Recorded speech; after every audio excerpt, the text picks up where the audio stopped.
Nako po, nagkagulo na sila. Ang daming nagsipag-resign na cabinet members ni Junior.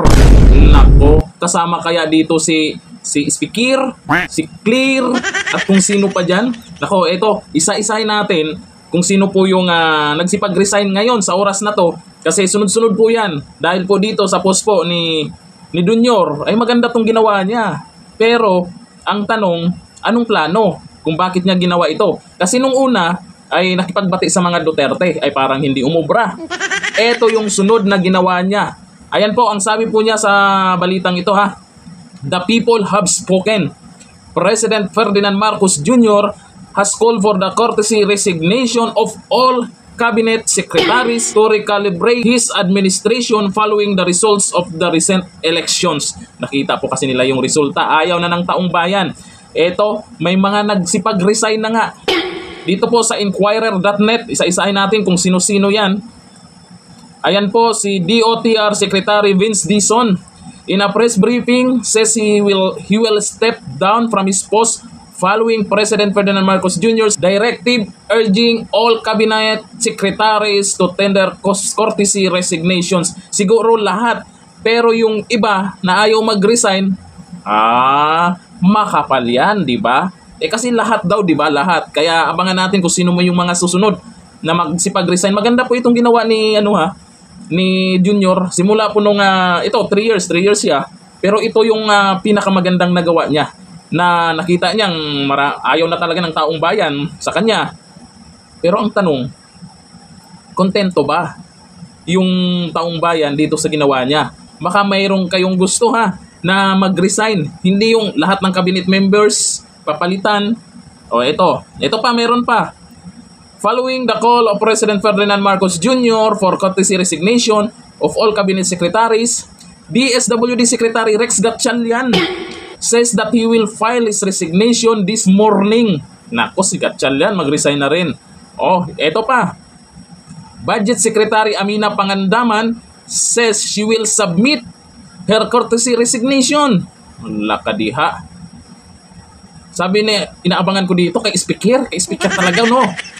Dito, Agriculture Secretary Francisco Chu Laurel. Ito, SWD, sino kayong ipapalit dyan?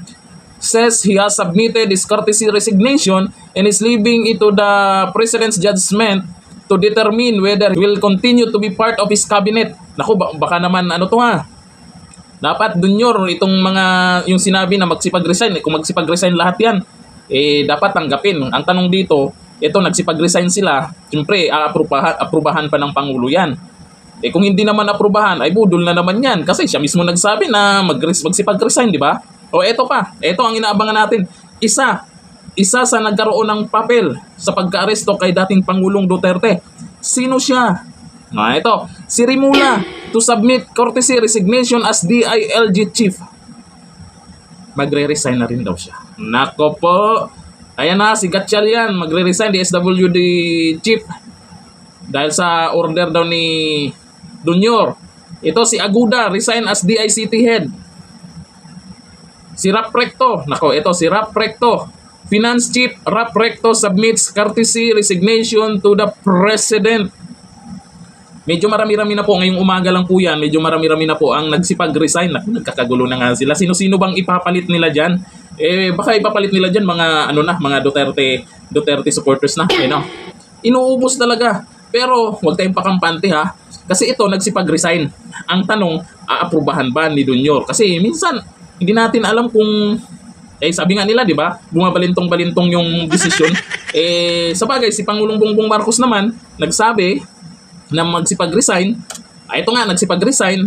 Pero wala pa tayong update kung pinirmahan na, kung naaprubahan na. Kasi pag nag-resign tayo sa isang trabaho, pag ayaw pirmahan o i-approve ng boss natin, ay tuloy pa rin ang trabaho natin.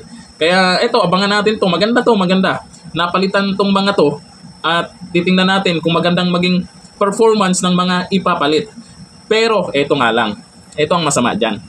Yung mga netizens, hindi pa rin kontento. Paano pag mag-resign din si Speaker, si Clear, si Turi, at kung iba pa? Hindi pa rin kayo kontento? Naku, eto ang sabi ng netizens dyan. Ewan ko lang kung ito din ang gusto nyo. Sabi ni Catalina Simon, dapat siya ang mag-resign. Yun ang sabi. Ha? Ito po, kay Edgar Tan, si BBM at Tambaluslos ang mag-resign. Yun, ang gusto nila. Malay mo, susunod yan. Ha?